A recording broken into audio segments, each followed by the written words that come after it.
Good morning, students. Today I am going to continue with the explanation of the lesson. This is Geordie's fawn. So, till now we have read that it was becoming very difficult for Geordie to lift the fawn in his arms and carry him. He was getting short of breath and his hands were paining because of the fawn's weight. He said, enchanted, I will carry you after I get my breath. He remembered his father saying that a fawn would follow if it had first been carried. He started away slowly.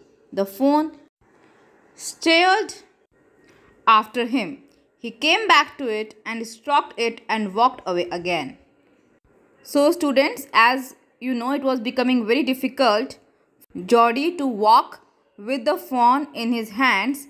He remembered that his father once said to him that a fawn would follow if it had first been carried. It means if a person carries the fawn in his hand and puts it back, the fawn starts to follow the person. The same thing was done by Geordie. He wanted the fawn to follow him. He came back to it and stroked it and walked away again. Stroke means to move the hand gently over someone. It took a few wobbling steps towards him and cried piteously. Wobbling means to move from side to side, not in a steady manner, and piteously means pathetically.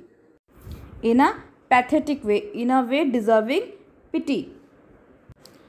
It was willing to follow him.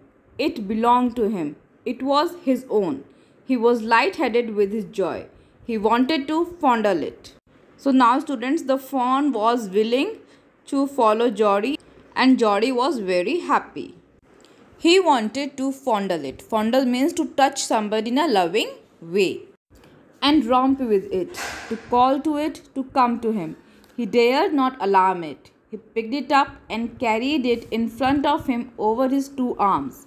It seemed to him that he walked without effort.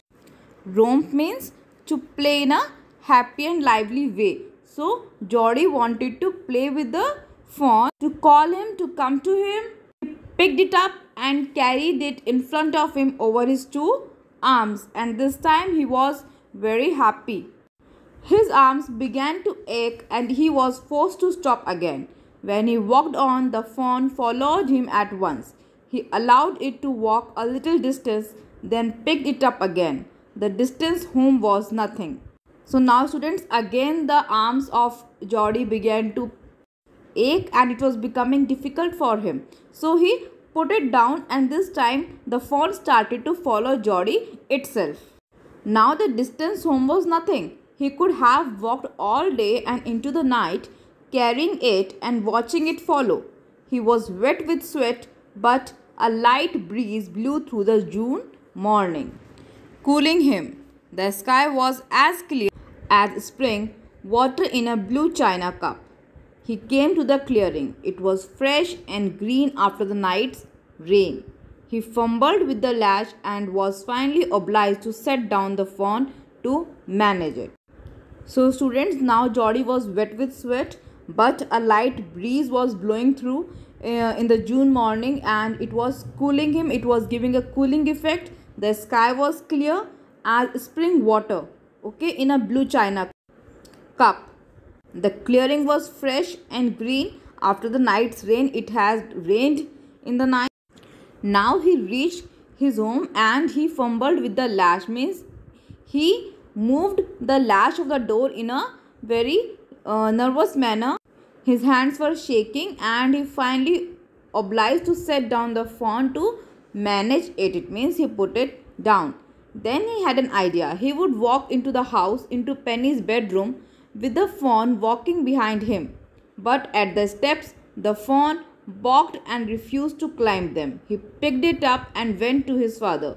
Penny lay with closed eyes. Geordie thought that he would give a surprise to his father and the fawn would follow him himself. But it did not happen because it was becoming difficult for the fawn to climb up the stairs. He was not used to climbing the stairs. The fawn balked. It means the fawn hesitated and refused to climb them. He picked it up. Now Geordie picked it up and went to his father where Penny was lying with closed eyes. Geordie called, "Pa, look." Penny turned his head.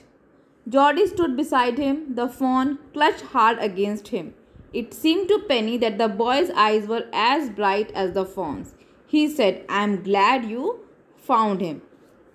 Geordie's eyes were shining with happiness, and now his father was also happy that he had found him. Geordie then went to the kitchen. The fawn wobbled after him. A pan of morning's milk stood in the kitchen safe. The cream had risen on it. He skimmed the cream into a jug. He poured milk into a small gourd. He held it out to the fawn. It butted it suddenly, smelling the milk. He saved it precariously from spilling over the floor. It could make nothing of the milk in the gourd. Students, gourd is a large fruit which is not normally eaten. It is hard on the outside and it is used as a container. So, Geordie poured the milk into a small gourd and then he offered it to the fawn. He smelled the milk and butted it suddenly.